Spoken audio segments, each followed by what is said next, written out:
아멘. 하은복음 5과입니다. 마태복음에는 예수님을 누구로 묘사하고 있죠? 왕이시랍니다. 왕. 근데 5과에서는 왕의 순환과 부활이 기록되어 있답니다. 왕께서 순환당하시고 십자가 죽음이시죠. 이런 왕이 있습니까?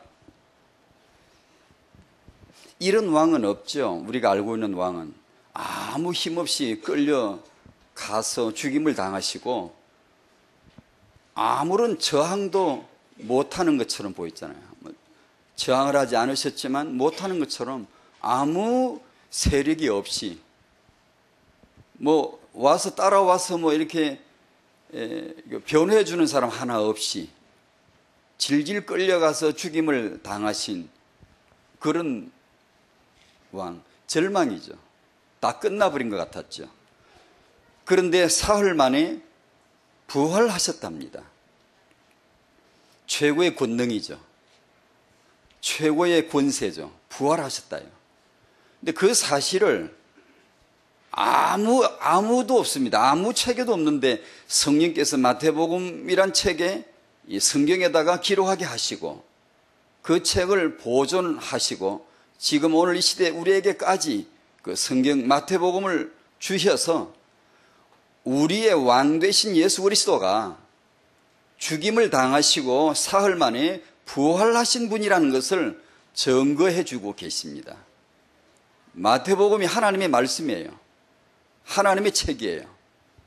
이 책에서 바로 이 왕의 순환당하심과 부활하심을 기록해 놓고 있습니다.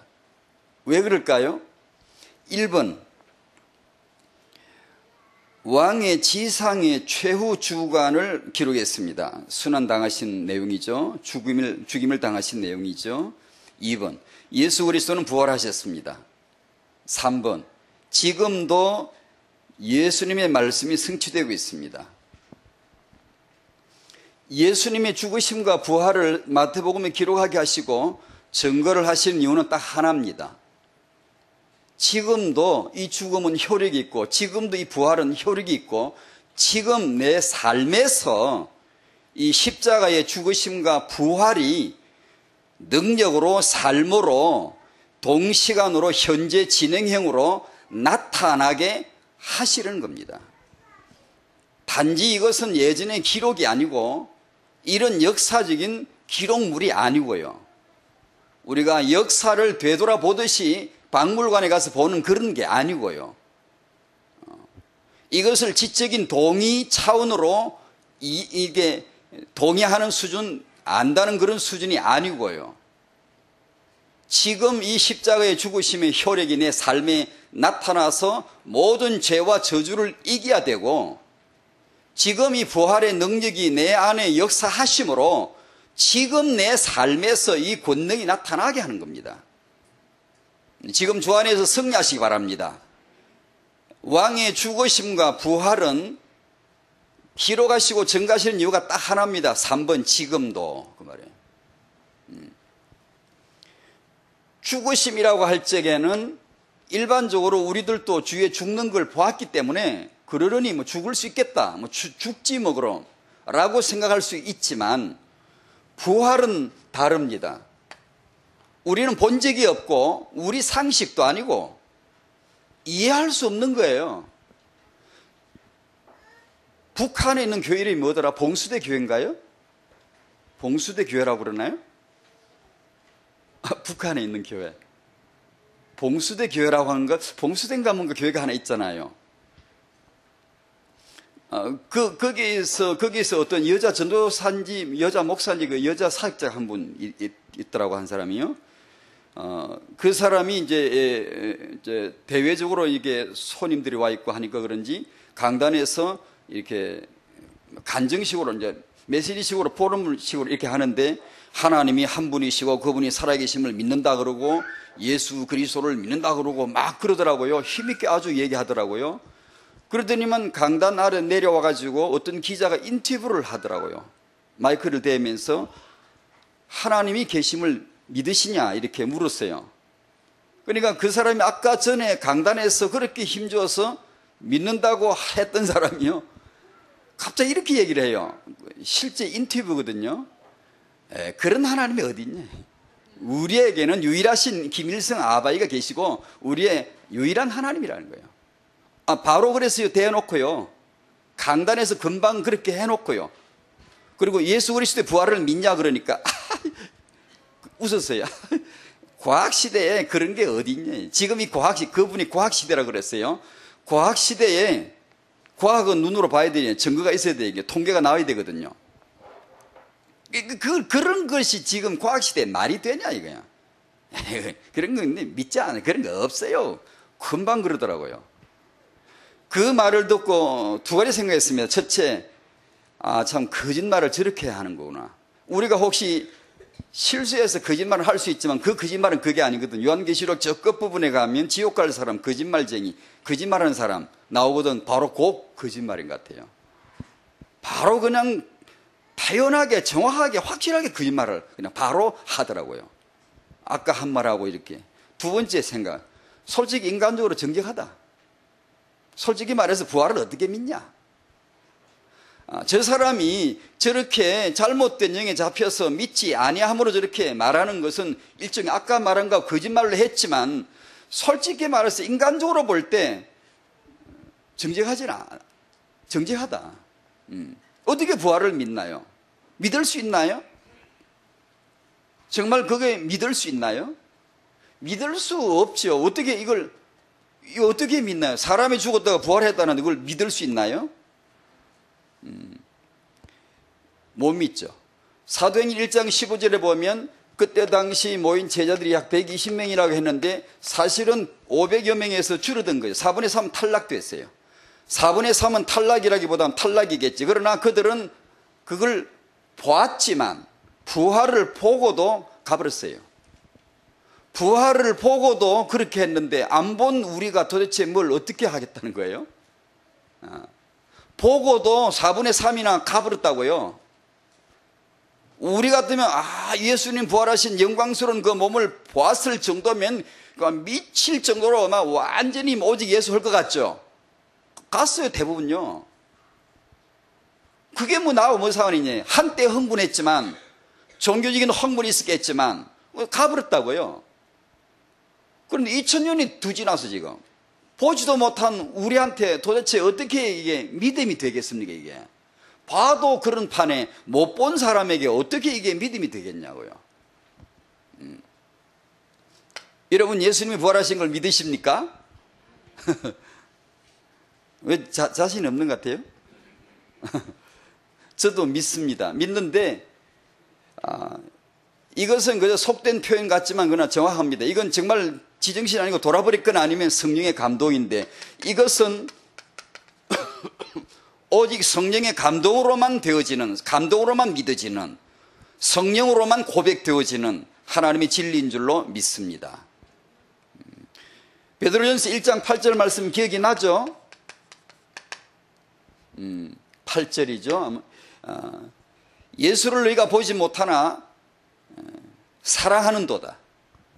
신비하죠. 신비하. 보고도 떠나갔다니까요. 보고도 갔다니까요. 근데 생판 본 적도 없는데 그 예수님을 보지 못했는데 사랑한대요. 그분을 믿고 말할 수 없는 영광스러운 즐거움으로 기뻐한다 그랬어요. 왜 그러죠? 9절에 답이 나오죠. 믿음의 결국 곧 영혼의 구원을 받음이라. 여러분 예수 믿고 구원받으신 여러분에게 말로 다 할 수 없는 영광스러운 즐거움으로 기뻐하는 그 기뻐하심이 있으십니까? 있으시기를 바랍니다. 이것이 오늘 3번입니다. 3번. 지적인 동의가 아니고 그렇다라고 하는 역사적인 인정이 아니고 역사 공부가 아닙니다. 성경은. 3번, 지금 이 시간, 지금 내 삶에서 이 예수의 죽음과 부활이 실제가 되는 거예요. 그 증거가 뭐죠? 죄를 이기는 거예요. 사단을 이기는 건 좀 막연하고요. 안 보이는 존재니까 뭐 내 삶하고 별로 잘 모를 수 있고요. 알고 보면 그 연결되어 있는 건데 내 삶의 염려를 이기고 내 삶의 두려움을 이기고 내 삶의 죄의 접근을 이기고 내 삶의 죄 유혹을 꺾어내고 이런 실제 능력이 나타나고요. 긍정적인 표현으로서 내 삶의 생명과 평안이 어떤 생명의 전자저울추처럼 내게 딱 있고요. 생명이 있구나, 평안이 있구나, 평강이 있구나. 이걸 알게 하시면서 임마누엘, 지금 함께 하시는 주 예수 그리스도를 알게 하는 거죠. 그럴 때 말로 다 할 수 없는 영광스러운 즐거움으로 기뻐하는 이 기쁨이 한 번은 있으셨겠죠. 한 번은 말로 다 할 수 없는, 내가 분명히 말할 수 있는 사람인데 말로 할 수가 없어요. 이건 말할 수 없는 영광스러운 즐거움으로 기뻐하는 이 기쁨이 이들에게 있습니다. 보지 못한 예수를 믿었을 때, 성령으로 말미암아 믿었을 때 그런 기쁨이 있는 겁니다. 네 안에 생명이 있다, 그렇게 해도 된단 말이야. 네가 구원을 받았다 해도 된단 말이야. 그러나 여기 표현은 즐거움으로 기뻐하는 걸로. 이것이 내 오늘 3번 지금도 내게 나타나는 부활입니다. 지금도 내게 나타나는 십자가입니다. 그게 지금도.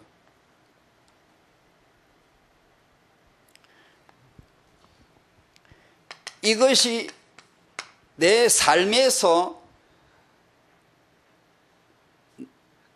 나타나지게 하는 것이 이 왕의 순환과 부활을 기록하신 하나님의 이유이고 성령의 증거이신데, 삶에서 이 즐거움과 기쁨이 나타나지 않으면 예수의 죽으심과 부활은 그냥 지적인 차원의 수준의 동의일 뿐이에요. 그것이 내게 실효적인 능력이 안 될 수가 있어요. 그 말은 믿음이 없다는 뜻이 아니고요. 빨리 회복하셔야 되죠. 회복하셔야 되죠. 왜 우리에게 그런 기쁨과 평강과 생명의 능력이 현실적으로 안 나타나죠? 다투고 있기 때문이죠. 육의 생각을 하고 있기 때문이죠. 우리가 성령을 거스르고 있기 때문이죠. 성령은 예수가 죽었다, 예수가 부활하셨다라는 걸 증거해 주십니다. 왜 증거하죠? 그걸 믿으면 즐거움과 기쁨이, 영광스러운 게 내게 나타나게 되어 있기 때문에요. 그러므로 내가 만약에 이 기쁨과 평강이 내게 없으면 골로새서 3장 15절처럼 그리스도의 평강이 네 마음을 주장하게 하라. 내 마음을 심판자가 안에서, 재판관 안에서 너 지금 바르다, 너 지금 틀렸잖아, 심판을 해주는 게 있어요. 그게 뭐죠? 그리스도의 평강이에요. 즐거움으로 기뻐하는 기쁨이에요. 이게 만약에 내게 항상 솟아나지 않으면 뭔가 지금 누군가 다투고 있거나, 뭔가 육으로 가고 있거나, 뭔가 죄를 짓고 있거나, 뭔가 하나님 나라에 거스르고 있는 거예요. 왕의 통치를 받고 있지 않는 거예요. 내게 있어 이 왕은 유명무실한 거예요. 아무런 권세 없어요. 아무런 내 행동과 내 삶을 통제할 수 없는 있으나마는 왕이에요. 그러나 이 왕을 정말 내가 마음에 믿고 그분을 내가 따라갈 때 이 왕은 만왕의 왕이 되시고 나를 주장하시죠. 나를 축복할 수 있고, 나를 세우실 수 있고, 나를 가라고 할 수 있고. 우리가 온전한 100% 순종은 혹시 우리 육신의 한계 때문에 어렵다 할지라도 감각이 있죠. 기본적으로는 있죠. 아, 이것은 하지 말아야 되는구나, 이것은 해야 하는구나. 왕이십니다, 이분이. 우리 삶에 이분이 왕 되시기를 원합니다. 복종이죠. 예배죠. 이게 실제 삶이죠. 그렇지 않고 이분은 우리의 왕이 아닙니다. 십자가의 복음을 믿고 부활을 믿어도 내 삶에 이게 나타나지 않으면 이론적인 예수죠. 이 생명이, 삶이 태영아 부모님에게 나타날 수 있게 되기를 바랍니다. 그래서 이 말씀을 통해서 태영아 육아를 생각해 봤어요.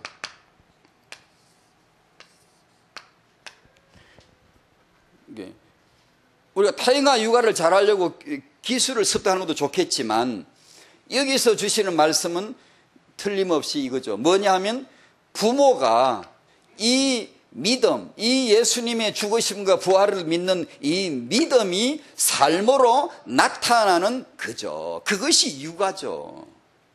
만약에 부모의 삶에서 예수의 죽으심과 부활의 능력이 나타나지 않는 상태인데 육아를 가르친다면, 육아를 배우고 가르친다면 합리적인 지식은 될 수 있지만 여기서 말하는 왕의 육아는 아니죠. 왕이 주시는 축복은 아니죠. 그래서 태영아, 이 육아를 하실 부모로 하여금 이 예수님의 죽으심과 부활의 이 생명이 나타나도록 하지 않는 그 이외의 어떠한 그 육아는 맞다 할지라도 일종의 미혹일 수 있습니다. 왜냐? 세상은 복음 말고도 멋진 게 너무 많아요. 누구는 그걸 모릅니까? 누구는 그 뭐 지식이 옳은 줄 모릅니까? 과학이 필요한 줄 모릅니까? 다 맞습니다. 하지만 결과적으로 복음에서 멀어지게 하는 것이고 예수 그리스도의 실제 현존하시는 그분의 생명을 모르게 하는, 약화시키는 거란 말이에요. 그러면 결국 그것은 안티 역할을 하는 거예요.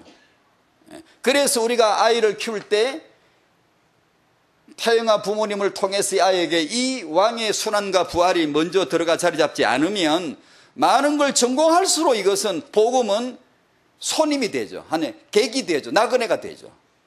그 삶에서 위력을 떨치기가 좀 어렵죠. 그런 면에서 태영아 육아가 중요하다라고도 하고요. 우리들 사람을 기르는 우리들에게 예수의 죽으심과 부활의 능력이 함께하기를 바랍니다. 이것이 육아입니다. 이것이 진정한 삶입니다. 오늘 태영아 메시지는 창세기 4장 5장 본문입니다. 한번 찾으실까요? 오늘 전체 주제는 가문입니다. 창세기 5장, 창세기 4장 16절에서 24절까지 가인의 가문이 나오고 5장 1절부터 마지막 절까지 아담의 계보의 가문이 나옵니다. 성경에서 가문을 기록하고 있습니다. 후대로 이어진 역사를 아주 잘 보여주고 있어요. 이렇게 해서 역사는 이어지는 거다. 이렇게 해서 후대로 말미암아 역사는 계승되어지는 것이다. 왜 이걸 기록하시겠습니까? 저는 잘 모르겠습니다. 지나친 적용인지 모르지만 저는 이렇게 믿고 준비했습니다. 오늘 이 시대에도 이런 믿음의 계보를 만들라고 하신 하나님의 음성으로 저는 생각합니다. 이 시대에도 바로 이 언약의 가문을 너가 만들어라. 오늘 계신 분 중에서 바로 내가 오늘부터 시작되어서 이 언약의 가문을 만들 조상이 되고 언약의 가문을 만들어야겠다, 만들어야 한다라고 하는 하나님의 메시지라고 생각을 하고 준비를 했습니다. 안 그러면 왜 이걸 읽어야 하는지 잘 모르겠어요. 그런 관점으로 우리도 이런 가문이 되기를 바라는 마음으로 5장 1절부터 한번 보시겠습니다. 긴데 32절까지인데 이럴 때는 한번 읽어볼까요? 안 그러면 평소에 잘 안 읽으시죠? 누가 낳고 죽었더라 이거밖에 안 나오는데 우리도 한번 읽어보십시다. 5장 1절부터 32절까지 같이 읽습니다. 시작. 이것은 아담의 계보를 적은 책이니라. 하나님이 사람을 창조하실 때에 하나님의 모양대로 지으시되 남자와 여자를 창조하셨고 그들이 창조되던 날에 하나님이 그들에게 복을 주시고 그들의 이름을 사람이라 일컬으셨더라.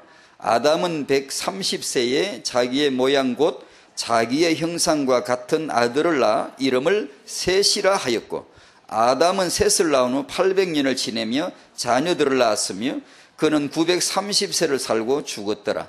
셋은 105세 에노스를 낳고 에노스를 낳은 후 807년을 지내며 자녀들을 낳았으며 그는 912세를 살고 죽었더라. 에노스는 90세에 게난을 낳았고 게난을 낳은 후 815년을 지내며 자녀들을 낳았으며 그는 905세를 살고 죽었더라.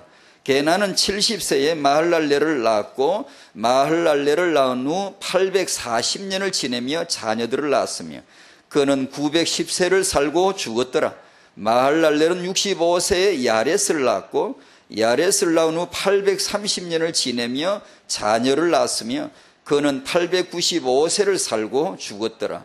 야렛은 162세에 에녹을 낳고 에녹을 낳은 후 800년을 지내며 자녀들을 낳았으며 그는 962세를 살고 죽었더라. 에녹은 65세에 머두셀라를 낳고 머두셀라를 낳은 후 300년을 하나님과 동행하며 자녀들을 낳았으며 그는 365세를 살았더라. 에녹이 하나님과 동행하더니 하나님이 그를 데려가심으로 세상에 있지 아니하였더라. 머두셀라는 187세에 라멕을 낳았고 라멕을 낳은 후 782년을 지내며 자녀를 낳았으며 그는 969세를 살고 죽었더라. 라멕은 182세에 아들을 낳고 이름을 노아라 하여 이르되 여호와께서 땅을 저주하심으로 수고롭게 일하는 우리를 이 아들이 안위하리라 하였더라. 라멕은 노아를 낳은 후 595년을 지내며 자녀들을 낳았으며 그는 777세를 살고 죽었더라. 노아는 500세 된 후에 셈과 함과 야벳을 낳았더라. 아멘. 우리도 이렇게 합시다. 이렇게 할 겁니다. 이렇게 하겠죠. 우리도 기록이 누구를 낳고 누구 죽고 그렇게 해서 계승되어져 가겠죠. 큰 비전일수록 이게 필요하죠. 먼 비전일수록 복음으로 후대 회복하는 이 축복이 필요합니다. 언약의 가문을 이룰 때까지. 성경은 그걸 기록합니다. 언약의 가문을 이룰 때까지. 네가 언약의 가문을 이루어라. 언약을 후대에 전달하고 계승시키도록 하라. 가문이란 말은 우리가 흔히 일반적으로 알고 있습니다. 가족인데 이것이 단순한 한 가족이 아니고 일가를 이루면서 공동체를 이루는 걸 말합니다. 가문이란 말은 공동체입니다. 세계복음화를 위해서 개인이 필요하지만 가문이 필요하다는 걸 보여주셨다고 봅니다. 가문화되어야 되고 가문으로 말미암아 언약이 집약되어야 된다. 능력을 발휘해야 된다라고 생각을 합니다. 사도행전 16장 31절이 기억이 나죠. 주 예수를 믿으면 너와 내 집이 구원을 받으리라. 너는 개인이고 집은 가문이죠. 창세기 1장 27절이 생각납니다. 개인이고 일종의 개인이라고 봐야 되고 28절은 가문이죠. 생육번성 충만으로 가문화되는 거죠. 이것이 하나님의 형상이라고 저는 생각합니다. 하나님의 어떠하심을 만들어가는 점진적으로 완성해가는 모양이라고. 많은 생명들을 배태하신 잉태하신 많은 생명들을 창조해내시는 하나님이시라고 창조의 생명의 근원 되시는 분이라고 그렇게 생각을 합니다. 아까 말씀드린 대로 이 메시지의 목적은 오늘 이 시대에도 이 언약의 가문이 이루어지기를 바라시는 하나님의 마음이라고 그렇게 믿습니다. 1번 후대로 이어진 허감 가문입니다.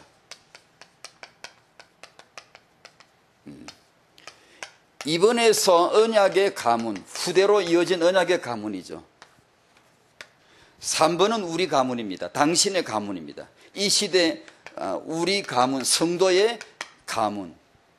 교회는 또 다른 하나 영적인 더 뿌리 깊은 가정이고 이 공동체가 바로 언약의 가문이라고 볼 수 있죠. 공동체로 친다면.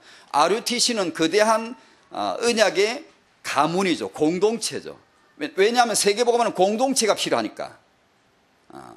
이제 가정으로 말하면 이것이 언약의 가정이 되어야지. 언약의 가문이 되어야지 가정이 의미가 있지. 만약에 가정이 언약의 가정이 아니다. 언약의 가문화가 되지 않으면 세계복음의 실질적인 능력을 행사하기가 어렵겠다.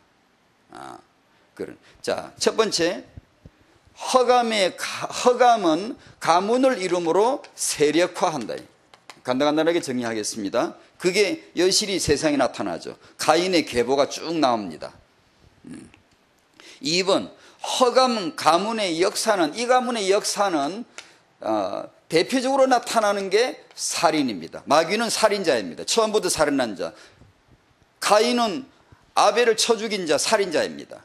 가인의 후손 라멕은 내가 소년을 죽였도다 내가 사람을 죽였도다 널 죽이는 자입니다. 이 집안의 가풍이 정확합니다. 가문의 흐름이 분위기가 정확합니다. 그냥 죽이는 거예요.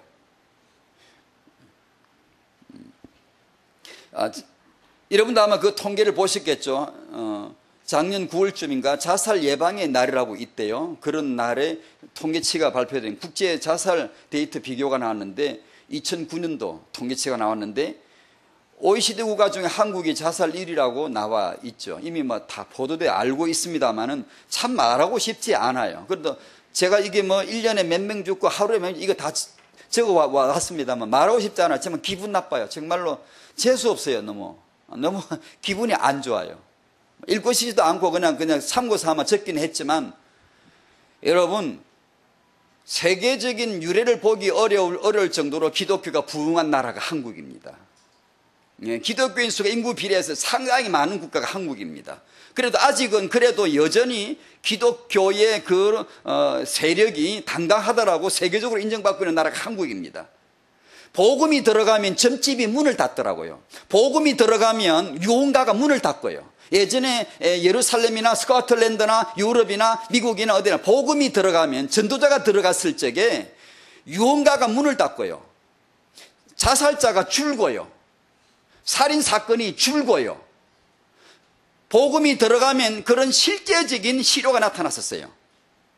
근데 세계적인 이 기독교인의 수의 부흥을 갖고 있는 한국 사회에 이상하게 예외적인 일이 벌어져요. 기독교가 이렇게 많은데 한국이 자살자 1위라는 것은 이게 뭔가, 이게 뭐를 얘기하겠습니까, 여러분? 이게 지금 참 마음이 아프더라고. 뭐 남 탓할 거 없고 막 내 자신부터 내가 정말 복음의 빛인가, 내가 십자가의 죽음과 부활을 정말 알고 있는가, 내가 정말 기도하는가, 내가 이 지역에서 기도하는가. 우리가 이 지역에서 기도하면 허감 꺾는다며요. 허감이 뭐죠? 죽이는 영입니다. 이게 허감은 뭐죠? 죽거나 죽이거나 하는 영입니다. 이게 다른 것은 문화적인 여러 가지 수단이고 하여튼 죽이는 게 목적입니다. 지옥 끌고 가는 게 목적이잖아요. 근데 정말 이게 마음이 아프더라고. 정말 부끄럽고 막 이렇게 기도가 되어지고요. 우리가 이 십자가의 복음을 믿는 믿음이 내 삶에서 나타나지기를 바랍니다. 그래야 됩니다. 그래야 이게 실제적으로 자살자가 줄여야 됩니다. 이게 한국은, 그렇다면 한국은, 통계치가 맞다면 한국은 죽음의 영이 강하게 역사하는 지역이에요. 왜 사람들이 그렇게 죽죠? 자살하죠? 살인사건이 그렇게 있죠? 죽음의 영이 강하게 역사한다는 증거 아니에요? 참, 우리가 기도해야 돼요. 정말 기도해야 돼요. 2번, 허감 세력, 허감 가문은 하는 게 첫 번째는 살인이고 두 번째는 대적자입니다. 예수님을 대적하고 전도자를 대적하고, 그 다음에 예수 믿으려고 하는 사람 못 믿게 방해하는 거예요. 예수 믿는 사람 신앙생활 방해하는 거예요. 틀림없어요. 그냥 눈에 선하지 않습니까? 자기 주위에 이런 선한 게 보이시길 바라요. 그래야 대적하죠. 기도하죠. 우리 기도는, 우리의 대적은 이 죽으심과 부활하신 이 복음의 능력으로 말미암아 대적하는 겁니다. 사랑으로 이기는 거고, 순종으로 이기는 거고, 빛으로 이기는 거예요. 인간적으로 혈기적으로 싸우는 게 아니고요. 다투어가지고 이길 건 아무것도 없어요. 다투는 순간, 부부간에 다투는 순간 허감에 잡혀버린 거예요. 이게 영적인 세계를 조금 우리가 능력이 있다 없다기보다는 조금 알면은 상대가 어떻게 나와도 일단 안 다투어야 돼요.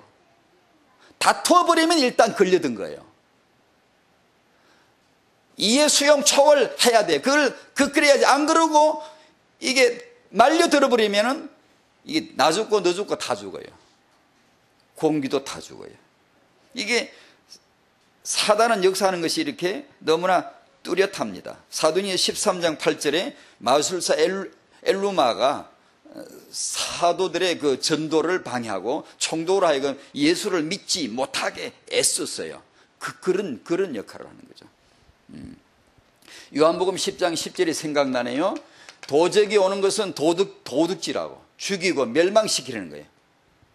예수님 오신 것은 생명을 얻게 하고 그 생명을 풍성하게 얻게 하려 하심이라고 하셨어요. 생명에 풍성하시기 바랍니다. 받은 생명 풍성히 누리시기 바랍니다. 이겁니다. 십자가 죽으심과 부활입니다. 10분간 집중할 때 뭐 합니까? 이거 하죠. 이거 세상에 귀향이면 이걸 하죠. 귀향이면 이걸 몰랐으면 몰랐으면 촛불 써놓고 집중하지. 이걸 안 이상, 최고의 복음을 안 이상 이걸 해야죠. 2번, 언약의 가문입니다.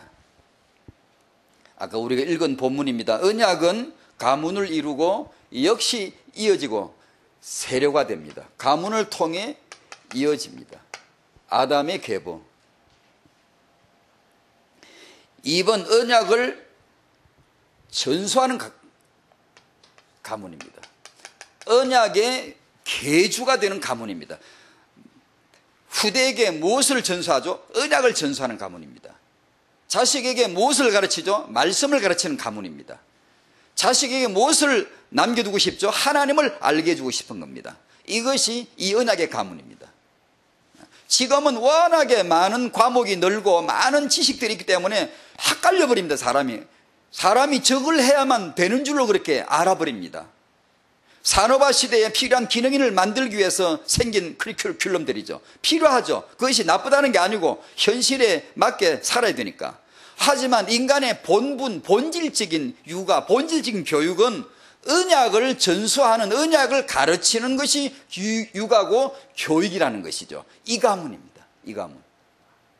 언약을 전수하는 가문. 우리 후대 육아에서 이따 3번에 말하겠지만 언약을 전수하는 육아를 하십시다. 언약을 전수하는 일에 집중하는 가문이 되십시다. 이것이 육아란 말이에요. 근데 많은 경우 우리는 너무나 다른 것을 너무 많이 염려하거든요. 신경을 쓰고요. 읽은 본문에서 아담에서 노아까지 10대손 노아까지 쭉 나왔습니다. 아담에게 주신 창세기 1장 28절 생육, 번성, 충만의 축복을 10대손 노아에게 다시 똑같이 주셨어요. 왜냐? 새로 시작하셔야 되기 때문에요. 심판 후에 새로 시작하셔야 되기 때문에. 하나님의 역사, 새로 시작하신 역사는 아이를 낳는 겁니다. 생육, 번성, 충만케 하는 겁니다. 그러므로 새 역사를 시작하게 하셨어요. 후대로 이어지게 하실 하나님의 계획이죠. 3번입니다. 이제 우리들 얘기예요. 저희들이 언약의 가문을 이루어야 됩니다. 조상이 망령된 행실에서 구원을 받고 이 시대에 언약의 가문이 될 새 조상이 되기를 바랍니다. 새 아버지, 새 어머니가 되시기를 바랍니다. 여러분이 오늘 이 시대에 한번 저도 여러분 한번 언약 잡아보십시다. 그럼 뭐냐 하면 이 시대에 뭐가 필요하냐? 새 언약 가문에 새 조상이 필요해요. 내 가문의 달물림의 역사 이거 끊어버리겠다. 내가 진짜 새 조상이 한번 돼 보겠다. 주여, 제가 새 아버지가 되고 새 어머니가 되기를 원합니다. 모자라지만 부족하지만 하나님 도와주십시오. 새 아버지가 되게 해 주십시오. 이게 새 조상이 나와야 돼요, 지금요. 왜 지금 이 언약 안에 청년들이 있다고 생각하십니까? 여러 가지 이유가 있겠죠. 새 조상이 될 큰 꿈을 한번 가져보세요. 어떤 것도 다 좋지만 다 좋아요. 이것도 하고 저것도 해야 돼요. 사람이 요금하고 다른 다 버리면 안 돼요. 그런 뜻에서 오직이란 뜻이 아니에요. 이것도 하고 저것도 하는 게 하나님의 뜻이에요. 다만 서열을 네가 반드시 하라는 거죠. 분명히. 청년들에게 있어서 이것저것 다 중요한데 이 시대의 언약 가문을 이룰 새 조상이 한번 돼 보겠다라고 하는 꿈을 한번 가져보시기 바라요. 그걸 하나님이 기대하신다고 좀 믿거든요. 새 조상이 창세기 17장 4절 16절 4절에서 하나님이 아브라함을 부르셨습니다. 왜 부르셨죠? 내가 너로 여러 민족의 아버지가 되게 할 거다. 16절에 사라를 부르셨죠. 왜 부르셨죠? 분명합니다. 하나님 당신을 왜 부르셨죠? 분명합니다, 여러분. 하나님 아브라함을 왜 부르셨죠? 헷갈립니까? 하나도 너무나 분명하게 말해요. 넌 아버지가 될 거야. 넌 여러 민족을 낳는 아버지가 될 거야. 사라를 왜 택했습니까? 여러 민족의 어머니가 되게 할 거야. 분명하지 않습니까? 아브라함과 사라가 헷갈리고 내 인생의 목표가 뭔지 너무나 분명하지 않습니까? 아버지가 되면 되는 거죠. 아버지가. 이런 가문 얘기를 하면 하도 기독교 강단에서 하도 많이 덜먹여서 좀 식상하기도 하겠지만 윈십이라고 하는 사람이 1900년도인가 써낸 책 있죠. 주크 가문과 에드워드 목사님 가문 얘기는 하도 유명하잖아요. 유명하지만 하도 많이 들려졌지만 너무나 정확한 오늘의 이 메시지 가운데 필요한 사례라고 봐요. 한 가문의 아버지가 누구냐에 따라 어떤 상태냐에 따라서 그 후손에게 어떤 명예가 주어졌는가를 너무 여실하게 보여줬거든요. 어디 그 집안뿐이겠어요? 극명하게 조사가 안 돼서 그렇지 가문이라는 게 원래 그렇지 않습니까? 원래가? 가문이라는 게 원래 그런 거잖아요. 그 주크 가문의 후손들이면 뭐 범죄, 죄수들, 살인자, 살인범들, 무슨 탈선한 여성들, 장녀들, 무슨 뭐 거지들 전부 이런 후손들 이름이 나오잖아요. 에드워드 목사님 후손들은 그렇지 않잖아요. 목사님들, 무슨 교수님들, 변호사, 판사, 무슨 부통령, 주지사 뭐 이런 이름들이 계속 나오잖아요. 그 후손들이 뭐죠? 그들은 뭐죠? 그들은 단지 그 가문의 한 일원이 됐다는 것 뿐이에요. 그들이 아무 다른 게 아니고 이 가문에 태어났을 뿐이에요. 그런 아버지 밑에 태어났다는 것 뿐이에요. 그런데 보세요. 그렇게 이어져가는 거. 가문은 맞잖아요. 오늘 이 본문에 왜 가문을 기록했겠어요? 하나님은 왜 이거 아주 소상하게 몇 살에 아버지가 되고 몇 살에 사망하고 왜 이런 걸 기록을 하죠? 쭉 이렇게 후대로 이어진 가문의 계보를 왜 기록을 하죠? 가문이 중요하다는 거죠.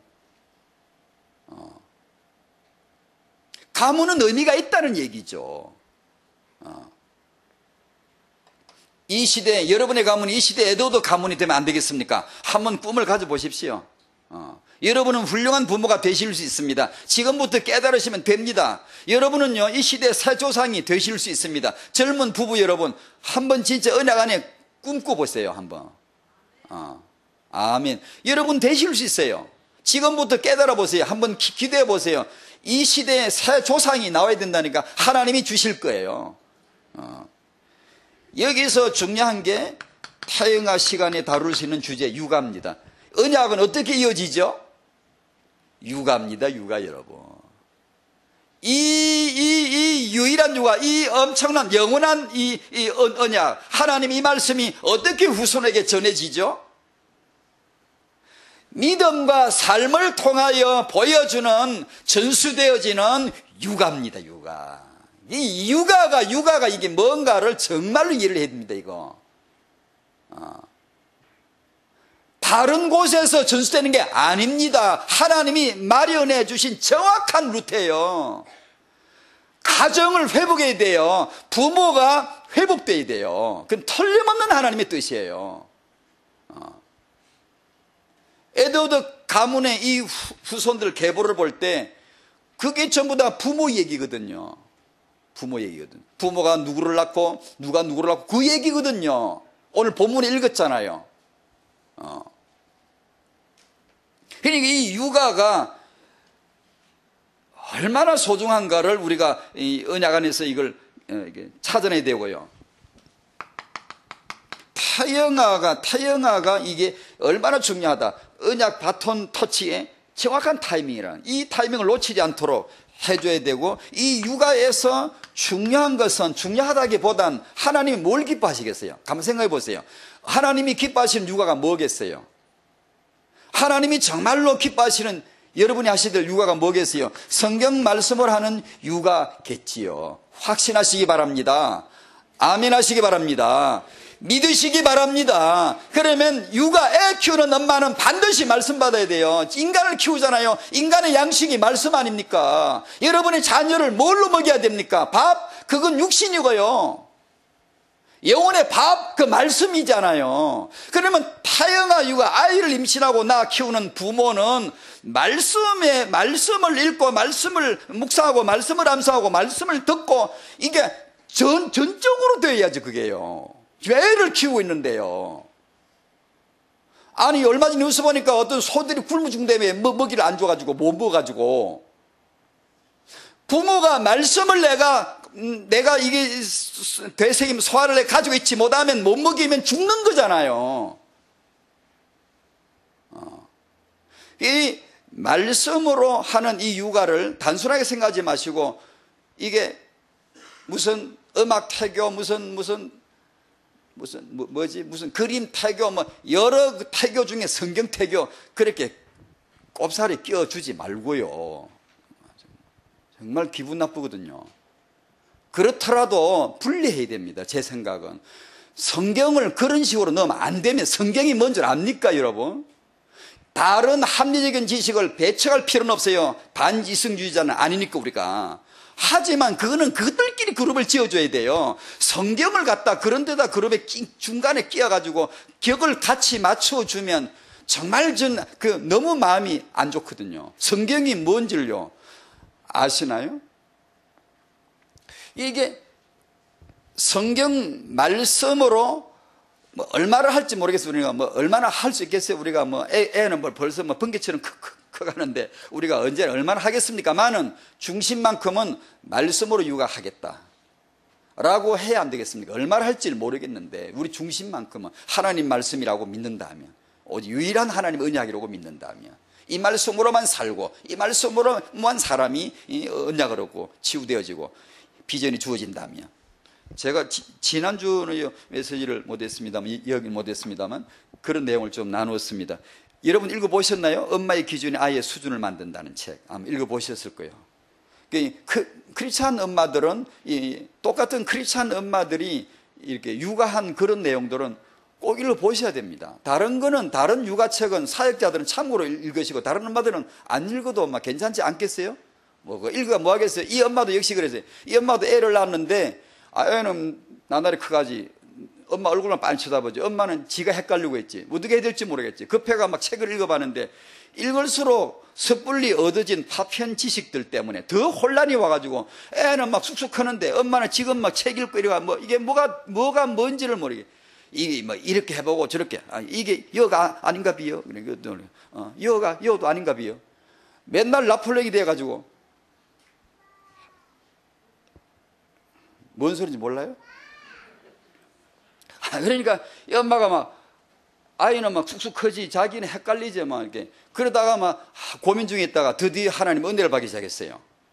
하나님의 은혜로 말미암아 자기 안에 있는 혼란이 육아책을 읽어서 파편 지식을 얻은 것도 아니고 이렇게 잘못된 육아 원칙을 가진 것도 아니고 내가 모르고 있던 것도 아니고 내가 가지고 있는 문제가 하나 있어요. 뭐냐 하면 그리스도인으로서 삶의 기준이 없다는 거예요. 나는 그리스도인으로서 하나님의 말씀으로 삶의 기준을 딱 잡고 하는 이것이 없다는 게 문제라는 걸 드디어 이 엄마가 눈이 열리기 시작했어요. 대단한 거죠. 진짜 은혜입니다. 이 은혜 있으시기 바랍니다. 그래서 발견한 게 성경이에요. 성경 말씀이 유일한 자녀 양육서구나. 성경 말씀이 유일한 자녀 양육의 기준이구나.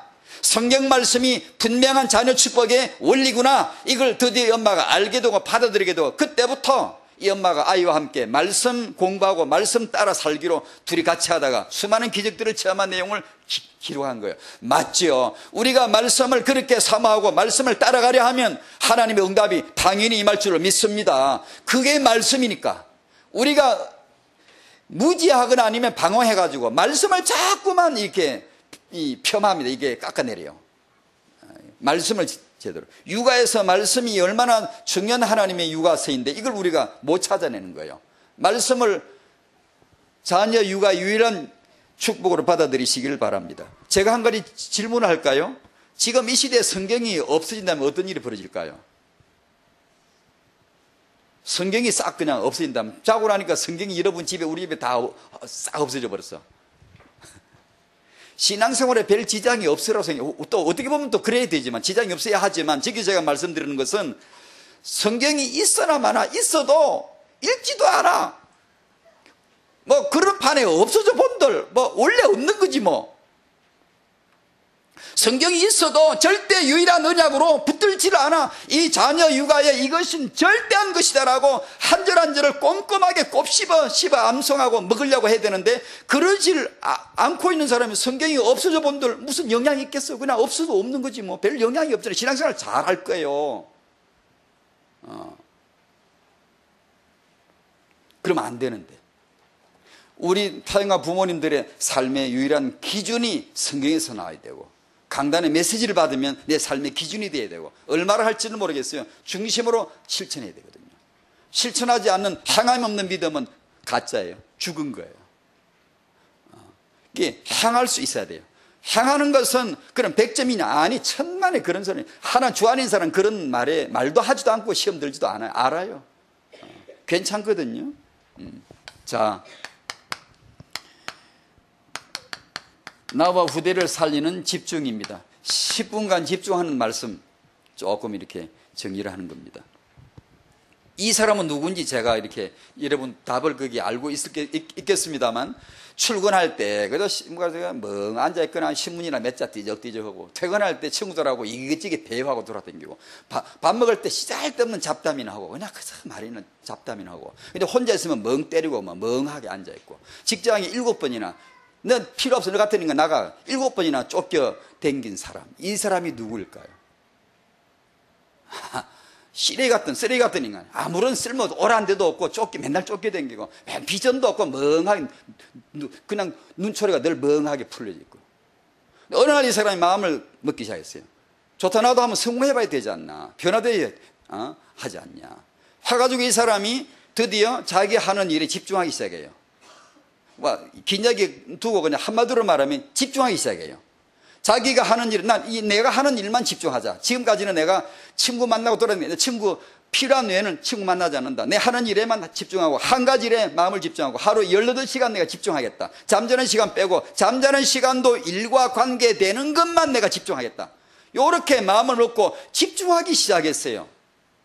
이 사람이 그 유명한 초인류 기업 GE 제너럴 일렉트릭을 설립한 토마스 에디슨이지 않습니까? 1093개의 발명을 하고 특허를 낸 시대 최고의 발명가 아닙니까? 그 허물어물한 인생이 집중하는 사이에 그렇게 능력이 나타났답니다. 좀 특수한 사람이 얘기했지만 우리에게 공통적인 의미가 있습니다. 한 가지만 말씀드릴게요. 하나님에게 집중하셔야 됩니다. 하나님을 사랑하는 일에 집중하셔야 되고, 하나님만 사랑하고 하나님만 생각하고 마음을 다하고 뜻을 다하고 힘을 다하여 목숨을 다하여 하나님을 사랑하는 일에 집중하셔야 됩니다. 10분간 집중할 때 이걸 하셔야 돼요. 이거 예수님만 생각하셔야 돼요. 아무리 날고 기어도요, 십자가 죽음과 부활 아니면 우리의 능력 없어요. 생명 안 나와요. 아무리 성경 유심근을 다 알아도 이 내용의 핵심 C를 알지 못하면 내 삶의 실제적인 능력이 아니에요. 그러니 너무 좋잖아요. 이걸 집중해야 될 거 아니에요. 예수를 집중.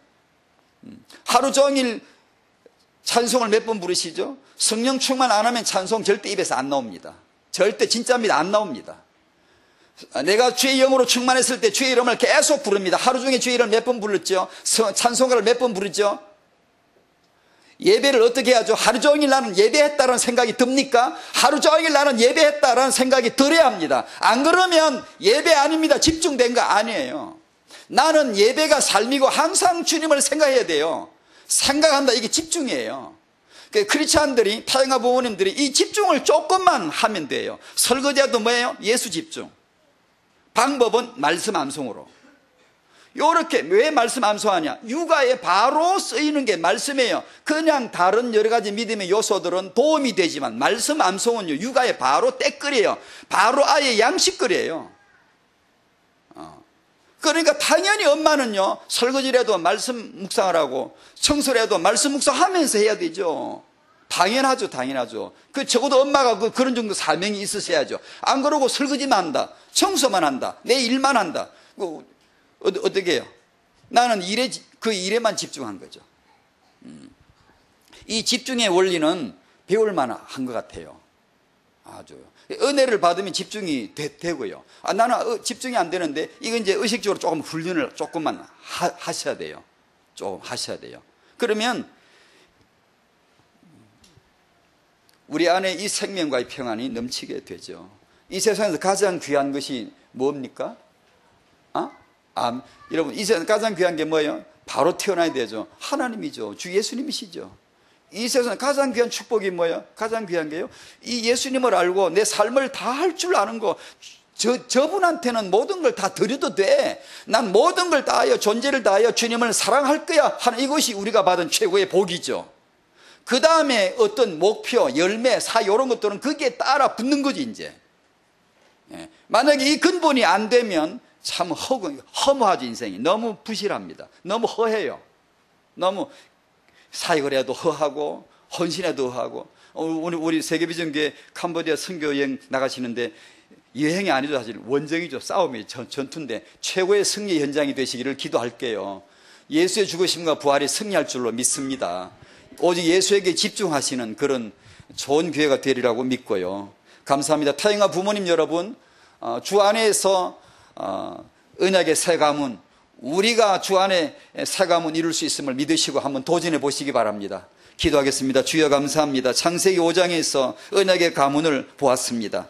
이 시대 하나님의 언약을 이어가는 가문으로 일어나게 하여 주시옵소서. 오직 말씀 육아로 다음 세대의 언약을 이어가게 하는 가문이 일어나게 하여 주시옵소서. 그러기 위해서 부모된 저희가 말씀을 내 삶의 기준으로, 말씀을 내 양육의 기준으로 삼아 복종할 수 있도록 깨닫게 하여 주시옵소서. 예수님의 이름으로 기도합니다. 아멘.